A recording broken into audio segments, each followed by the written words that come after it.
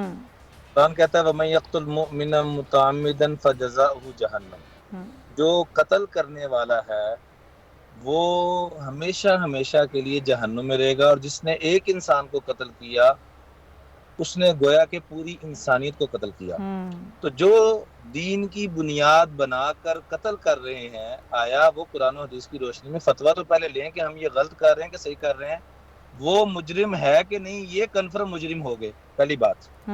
دوسری بات، قرآن یہ کہتا ہے وَإِذَا قِيلَ لَهُمْ لَا تُفْسِدُوا فِي الْأَرْضِ قَالُوا إِنَّمَا نَحْنُ مُصْلِحُونَ، جب فساد کرنے والے لوگوں کو یہ کہا جاتا ہے کہ فساد مت کریں، فساد مت پھیلائیں، وہ آگے سے کہتے ہیں ہم تو مصلح ہیں۔ جو بندہ اپنے آپ کو سدھارنے والا کہتا ہے، مصلح کہتا ہے، وہ حقیقت میں سب سے بڑا مفسد ہوتا ہے، وہ فساد پھیلانے والا ہوتا ہے۔ اس لیے قرآن پاک نے جتنی سزائیں اور جتنی اس کی تفصیل مختلف قوانین کی قرآن پاک نے بیان کی ہے، لیکن فساد مچانے والوں کی جتنی تفصیل قرآن نے بیان کی اتنی کسی چیز کی بیان نہیں کی۔ چنانچہ اللہ تعالیٰ فرماتے ہیں انما جزاء الذین یحاربون اللہ ورسولہ ویسعون فی الارض فسادا، جو زمین میں فساد، فتنہ، چاہے وہ قتل کی صورت سے، چاہے بے حیائی کی صورت سے، کسی صورت میں بھی فساد برپا کرتے ہیں، ان یقتلوا، تو حاکم وقت کے لیے اس کی اجازت ہے کہ یا ان کو قتل کیا جائے، او یصلبوا، ان کو یا سولی پہ لٹکایا جائے، او تقطع من خلاف، یا او تقطع ایدیہم وارجلہم من خلاف، یا ان کے ہاتھ پاؤں کو کاٹ دیا جائے، او ینفوا من الارض، یا ان کو ملک بدر کر دیا جائے۔ یہ دنیا میں ان کے لیے ذلت ہے اور آخرت میں الگ سے عذاب ہوگا۔ اس میں چھوٹے چھوٹے دو واقعات پیش کرنا چاہوں گا، ممکن ہے کہ شاید ہماری رہنمائی کے لیے کافی ہو جائیں۔ صلاح الدین ایوبی رحمۃ اللہ علیہ، جن کا ہر مسلمان نام بڑے فخر سے لیتا ہے، ان کے سامنے ایک گستاخ کی بات آئی کہ اس نے کہا کہاں ہے تمہارے محمد صلی اللہ علیہ وسلم، نعوذ باللہ، میں ان سے بڑھ کر طاقت والا ہوں۔ تو صلاح الدین ایوبی فرماتے ہیں ہماری نیندیں حرام ہو گئیں جب تک اس بندے کو قتل نہ کیا۔ کیا ہمارے حکومت، دیکھیں جڑ سے بات کو پکڑنا ہوگا، خالی عوام پہ نہ ہم یہ سارا مدعا تھوپیں، بلکہ کیا حکمرانوں کی نیندیں اڑ رہی ہیں، کیا انتظامیہ کی نیندیں اڑ رہی ہیں؟ اگر تو اڑ رہی ہیں تو یہ اپنا حشر عمر بن عبدالعزیز اور مولانا صاحب یہ تو ایک الگ پہلو ہے، لیکن ایک اور پہلو جس پر ہم بات کریں کہ لوگوں کی جو کاؤنسلنگ ہے وہ کتنا ضروری ہے، اور خاص طور پہ علماء کرام اس میں کس طرح رہنمائی کر سکتے ہیں عوام کی؟ جی دونوں چیزیں ضروری ہیں میری بہن، عوام کے لیے بھی احکامات اللہ نے دیے ہیں، حکمرانوں کے لیے بھی دیے ہیں۔ ٹھیک، ایک ٹھیک ہو ایک ٹھیک نہ ہو تب بھی کام نہیں چلے گا۔ صحیح ہے۔ اگر عوام غلط کر رہی ہے تو اس کی میں نے ساری تفصیل بتا دی ہے کہ یہ فساد برپا کریں، غلط کر رہے ہیں، ٹھیک یہ ہے، جنت کے بدلے میں جہنم لینے کے چکروں میں پڑے ہوئے۔ صحیح ہے۔ حضرت میں بیچ میں آپ کی قطع کلامی کر رہا ہوں انتہائی معذرت کے ساتھ۔ آپ نے ایک نص صریح جو ہے وہ دے دی ہے جو قرآن مجید کی طرف سے آئی ہے، اور اس کا حکم دے دیا ہے۔ اس کا مطلب یہ ہے کہ یہ ریاست کام کر سکتی ہے اگر کوئی ایسا کرتا ہے تو۔ دوسری طرف یہ ہے کہ آپ ایک مثال دے رہے ہیں، وہ قرآن اور حدیث کی نہیں ہے، ایک بعد کے تابعین بھی نہیں ہے، تبع تابعین نہیں ہے، بہت بعد کے ہیں۔ صلاح الدین ایوبی اور بہت محترم ہے ہسٹری میں، چونکہ وہ کروسیڈ کے خلاف انہوں نے ایک بڑی کامیابی حاصل کی تھی، اور انہوں نے جو ہے وہ یہ جو صلیبی جنگوں تھیں ان میں اپنا مرکزی کردار ادا کیا تھا۔ اس کے باوجود جب ایک نص سری ہمارے پاس موجود ہے قرآن اور سنت کی صورت میں، تو ہم کسی اور فقیہ کا، حکمران کا، عالم کا عمل جو ہے اس کو ہم وہ دیں گے، اس کو برہان قاطع بنا دیں گے۔ آپ کا یہ خیال ہے؟ نہیں حضرت، اس کی ضرورت نہیں ہے۔ میں تو کچھ اور عرض کرنا چاہ رہا ہوں کہ حکمرانوں کے لیے بھی احکامات ہیں، کہیں حکمرانوں سے سستی تو نہیں ہو رہی، اور یہ بات جواز فراہم کرے گی ان لوگوں کو جو موب کی صورت میں جا کر لوگوں کو قتل کر رہے ہیں۔ وہ کہتے ہیں حکمران تو کر نہیں رہے، اب ہم جا کر قتل کر رہے ہیں۔ اس طرح سے ان کو یہ حوصلہ افزائی ہو رہی ہے۔ اور آپ میری بات شاید سمجھے نہیں حضرت، میں معذرت کے ساتھ عرض کروں گا کہ جو بھی قتل کر رہا ہے، میں نے سب سے پہلی بات یہ کی ہے کہ قتل کرنے والا تو جہنمی ہے کنفرم۔ جیسے اس بندے کو قتل کر دیا گیا، اس کا گناہ ثابت ہوا نہیں ہوا، یہ تو اہل حکومت کا، انتظامیہ کا معاملہ ہے۔ دوسری طرف میں یہ عرض کر رہا ہوں کہ اگر انتظامیہ غفلت اور سستی برت رہی ہے تو ان کے لیے کیا حکم ہے۔ عمر بن عبدالعزیز کے دور میں ایک شخص قید میں پکڑا جاتا ہے تو فرمایا میں اتنی لمبی فوج بھیجوں گا کہ جس کا ایک سرا میرے پاس ہوگا، دوسرا روم میں ہوگا، کہ ہمارے ایک بندے کو بھی کیوں پکڑا جا رہا ہے۔ تو نعوذ باللہ حضور کی گستاخی یا قرآن کی گستاخی کے لیے کیا ہمارے حکمرانوں کی نیندیں اڑ رہی ہیں؟ اگر اڑ رہی ہیں بہت مبارک کی بات ہے، اور اگر نہیں اڑ رہی تو اس پہ بھی ہمیں سوچنے کی ضرورت ہے۔ لیکن بات وہیں آتی ہے کہ یہ معاملہ ریاست کا ہے، قانون کو ہاتھ میں لینے کی اور ریاست کے کام میں مداخلت کرنے کی اجازت کسی کو بھی نہیں ہونی چاہیے۔ یہ ہے اصل پوائنٹ۔ ریاست کو بھی بیدار ہونے کی ضرورت ہے۔ بالکل بیدار ہونے کی ضرورت ہے، لیکن عوام کی بھی جو رہنمائی ہے، جو کاؤنسلنگ ہے، وہ بھی بہت ضروری ہے۔ بہت شکریہ مولانا عمران بشیر صاحب، نذیر لغاری صاحب، حضرات کا بہت شکریہ۔ ناظرین، پروگرام میں ایک بریک شامل کریں گے، واپس آئیں گے تو پھر ذرا بات کریں گے ڈاکٹر نوشین اور میڈیکل کی طالبہ پروین کو خلاصہ کرنے ان دونوں معاملات کے حوالے سے اس بریک کے بعد۔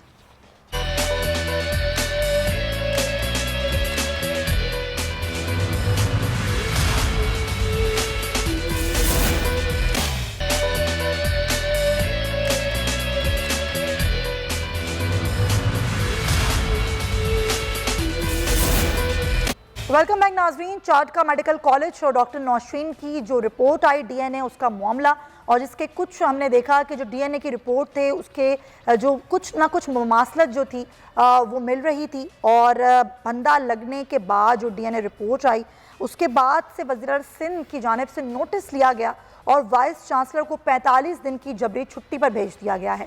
تو ہوا کیا ہے اب تک معاملہ؟ صرف جبری چھٹی بھیجا گیا ہے یا کوئی تحقیقات بھی اس حوالے سے کی جا رہی ہیں یا نہیں؟ اسی پر بات کریں گے۔